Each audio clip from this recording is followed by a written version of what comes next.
Hey America. Today, I want to talk about what it means to live in a democracy.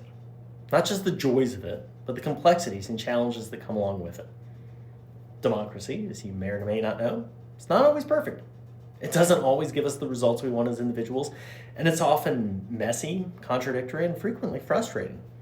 But make no mistake, democracy is the best form of government ever devised because it values one critical principle above all else: the will of the people.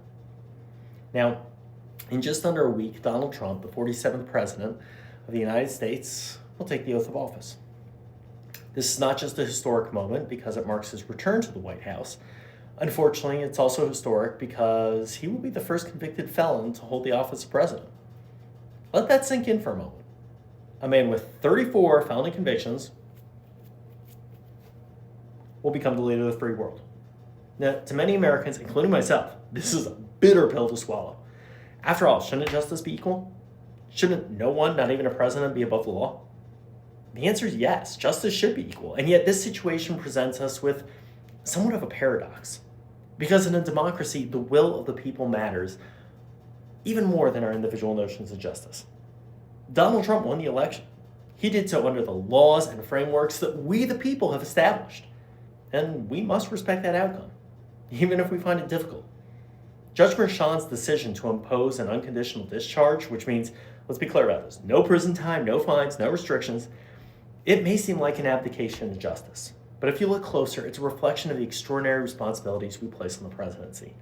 Any punishment that would hinder Trump's ability to fulfill the duties of office would effectively undermine the very democracy we seek to protect. This isn't to say that Donald Trump is escaping consequences. Far from it. And I think we should be clear about that. History will remember him as the first felon in the Oval Office. He will carry the weight of his convictions, his controversies, and his failures for the rest of his life. Regardless of whether he's ever punished for his past crimes, he will never be able to escape the truth about certain aspects of his past. This moment reveals the true strength of democracy, not in its perfection, but in its resilience. In America, we don't imprison or execute our former leaders simply because we disagree with them. We don't devolve into chaos when results don't go our way. At least we usually don't. Anyhow, instead we do something far more difficult. We accept the outcome, we move forward, and we try to find common ground. And let me be clear, democracy is hard. It is not for the faint of heart. It requires patience, it requires compromise, and it requires an unshakable faith in the idea that the collective wisdom of the people will prevail over time. It demands that we listen to voices we disagree with and respect outcomes that we might not like. That's what advanced citizenship looks like. And that, my friends, is what actually makes America great. Now, I know many of you are skeptical about what Donald Trump's second term might bring. And I won't pretend that I don't share some of those concerns. His past actions, his rhetoric, and his choices have often divided this country. But I also know this: the future is not set in stone. Trump has been given an extraordinary opportunity here, a chance to turn over a new leaf, to use his second term to unite this nation and to address the great challenges of our time, issues relating to sustainability, peace in faraway lands, and freedom both at home and abroad.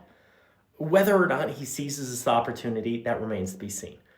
But for the moment, I choose to hold on to hope.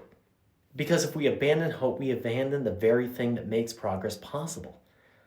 I encourage everyone to remember, at the end of the day, we are one people. We are still one people, thank God. Our differences in opinion are real, but they're not insurmountable. In fact, those differences are what makes us strong. They force us to see issues from multiple perspectives, to consider possibilities we might not have thought of on our own. America has always been at its best when it embraces its diversity, not just in ethnicity or culture, but in thought, in spirit, in vision. Together, we've made incredible strides in science and medicine and technology and human rights, and we didn't do it as Republicans or Democrats, we did it as Americans. Donald Trump's campaign slogan has been, "Make America Great Again." But the truth is, America has always been great. Not perfect, but definitely great. And frankly, as a patriot, I find it gross that he'd even imply anything to the contrary, but whatever, that's freedom of speech for you. And I stand by freedom of speech, so moving on. This moment in our history is challenging, no doubt, but I believe it's also an opportunity to show the world that democracy works. and that we can navigate our differences with dignity and grace. So for the moment, I say this: let's proceed with hope. Let us root for Donald Trump to succeed.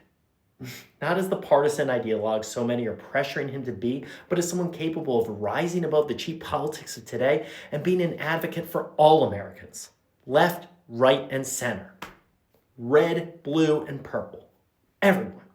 And let us never forget that at the end of the day, we are one nation, and that's something he needs to remember. We are still one nation, indivisible, with liberty and justice for all. Anyhow, thanks for listening. That's it for now. Stay awesome, dream beautiful, and all right, remember to hit that like button and subscribe if you haven't done so already.